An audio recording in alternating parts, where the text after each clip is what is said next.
un enfant qui massacre sa famille, un couple abandonné au beau milieu des requins, l'éventreur de Gainesville et un clown tueur. Bonjour les tortues et bienvenue dans cette nouvelle vidéo de Top Tortue. Comme toujours, n'oubliez pas de mettre un pouce vers le haut, de commenter et de partager cette vidéo. Ça aide la chaîne à se faire connaître. N'oubliez pas également de vous abonner et de cliquer sur la cloche pour être prévenu lorsque je sors une nouvelle vidéo. Comme vous aviez beaucoup aimé la vidéo sur les films d'horreur inspirés de faits réels, aujourd'hui je vous présente l'épisode 2. C'est parti. 5. Amityville, la maison du diable, 1979.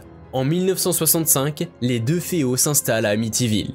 Située au 112 Ocean Avenue, leur nouvelle maison a été édifiée en 1928 et semble parfaite pour la famille. Ronald DeFeo Sr. est marié à Louise, avec qui il a eu 5 enfants. 3 garçons, Ronald Jr., 23 ans, Mark, 12 ans, et John, 9 ans. Et 2 filles, Dawn, 18 ans, et Allison, 13 ans.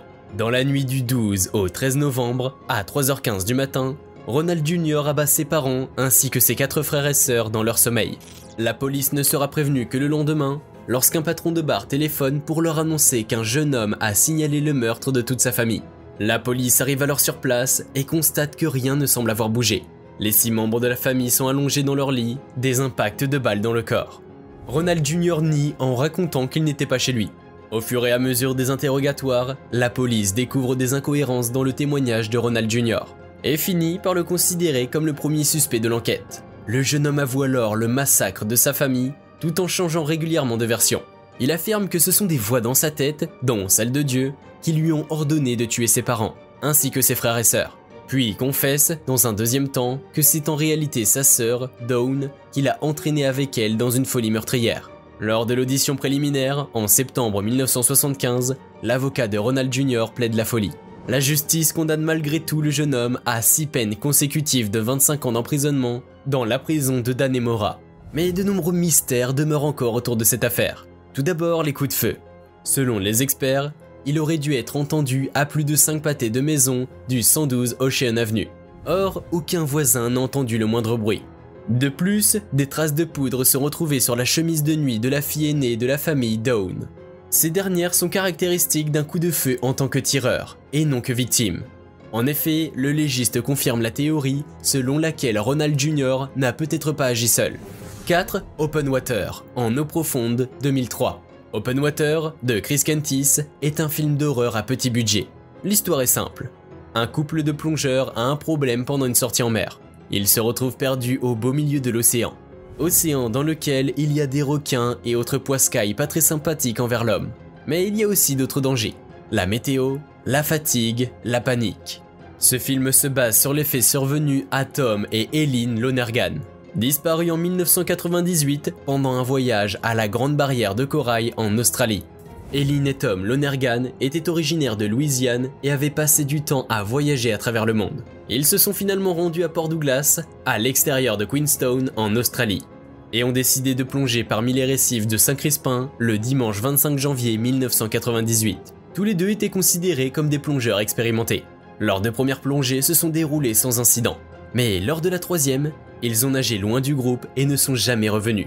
Du moins, pas avant que le bateau qui les avait amenés, Outer Edge, ne soit parti depuis longtemps. Évidemment, 2 têtes manquaient dans le décompte officiel avant que le bateau ne quitte le site de plongée.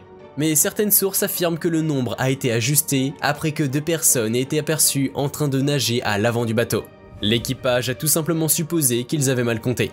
Selon certains rapports, le bus du groupe a même alerté l'entreprise sur le fait que 2 personnes n'étaient pas revenues, et un membre de l'équipage du bateau a trouvé des chaussures, mais a pensé qu'elles avaient été abandonnées par inadvertance. Il a fallu 2 jours complets avant que quiconque réalise vraiment l'erreur. Une fois que les objets personnels des Lonergan, y compris le portefeuille et les lunettes de Tom, aient été retrouvés sur le bateau par le skipper Geoffrey Nairn. Celui-ci a alors appelé leur auberge et a découvert qu'ils n'étaient pas revenus. J'ai regardé dans le sac et j'ai pensé « Mon Dieu, il y a un portefeuille et des papiers dedans », a expliqué Nairn à la police. Une chasse à l'homme navale massive a commencé et a duré 5 jours. Mais le couple n'a jamais été retrouvé lors de la recherche. On ne peut qu'imaginer la terreur, l'angoisse et l'impuissance que le couple a pu ressentir en ne retrouvant pas leur bateau. 3. Scream, 1990.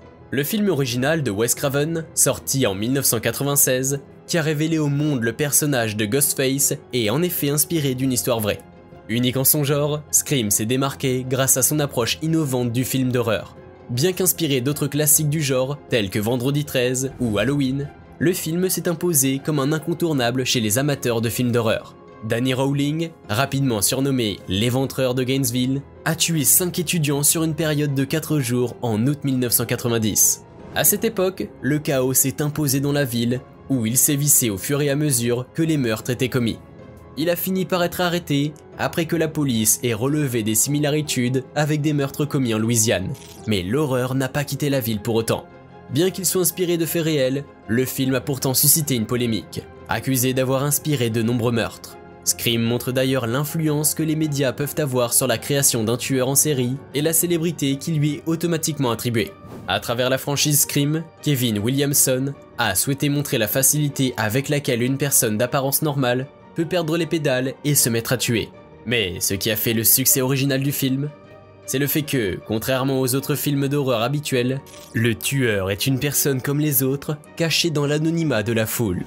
2. Ça, chapitre 1 et 2, 2017. Ça raconte l'histoire de Gripsou, un extraterrestre ayant des pouvoirs. Son objectif est de dévorer des enfants pour survivre. Il s'amuse également à leur faire peur avant, car, selon lui, la chair a meilleur goût quand ses victimes ont peur. Il y a eu 3 films, un en 1990, un en 2017 et un en 2019. Tous les films ont eu un grand succès. Gripsou a été inspiré par John Wayne Gacy, un homme qui enfilait un costume de clown pour amuser des enfants malades, et a assassiné près d'une trentaine de personnes dans les années 70. John Wayne Gacy Jr., né le 17 mars 1942 à Chicago, est mort le 10 mai 1994 à Joliet, est l'un des tueurs en série américains les plus connus.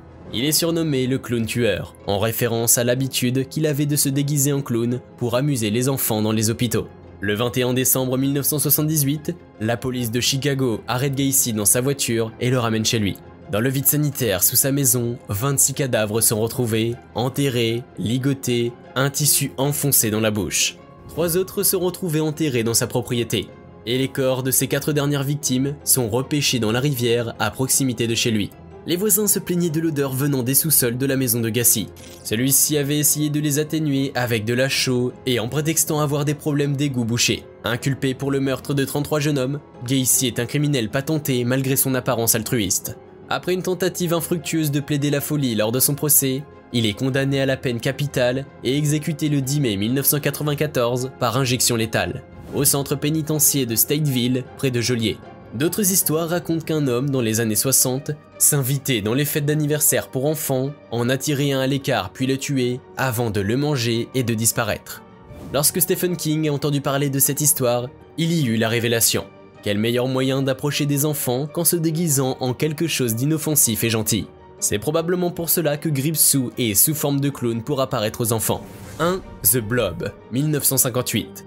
The Blob est un film américain réalisé par Chuck Russell, sorti en 1988. Il s'agit d'un remake de Danger planétaire, The Blob, sorti en 1958. Ce film raconte l'histoire d'une météorite qui percute la Terre. Une masse informe s'en extrait et grandit en ingérant un à un les habitants d'Arborville, petite ville de Californie. La créature, le Blob, se glisse partout, traque ses proies et rien ne semble pouvoir l'arrêter. Dans cette ambiance d'enfer, les adolescents Beck Penny et Brian Flagg tentent de survivre alors qu'une mystérieuse équipe gouvernementale met la ville en quarantaine. Aussi incroyable que cela puisse paraître, ce film reprend des faits réels. Pendant des centaines d'années, les gens ont signalé des gouttes d'étranges substances gélatineuses sur le sol qu'ils présumaient être tombées du ciel. D'anciens textes, datant d'aussi loin que le XIVe siècle, les ont décrits comme une glu visqueuse translucide ou blanc grisâtre, qui avait tendance à s'évaporer peu de temps après être tombée. Le médecin anglais du XIIIe siècle, Jean de Gadsden, mentionna Stella Terrae, ou étoile de la Terre, dans ses écrits médicaux, la décrivant comme une certaine substance mucilagineuse gisant sur la Terre, et suggérant qu'elle pouvait être utilisée pour traiter les abcès. La substance gluante non identifiée a rapidement commencé à être associée aux étoiles filantes et aux comètes, car elles apparaissaient souvent après les pluies de météorites. Un glossaire médical latin du XIVe siècle a une entrée qui décrit une certaine substance grasse émise par la Terre qui est communément appelée une étoile qui est tombée. C'est ainsi que les fientes mystérieuses ont reçu le nom de gelée étoile. Et voilà les tortues, c'est tout pour aujourd'hui. J'espère que la vidéo vous a plu. N'hésitez pas à me mettre en commentaire des sujets de vidéos qui vous plairaient. Abonnez-vous, laissez un like, partagez la vidéo et à très bientôt.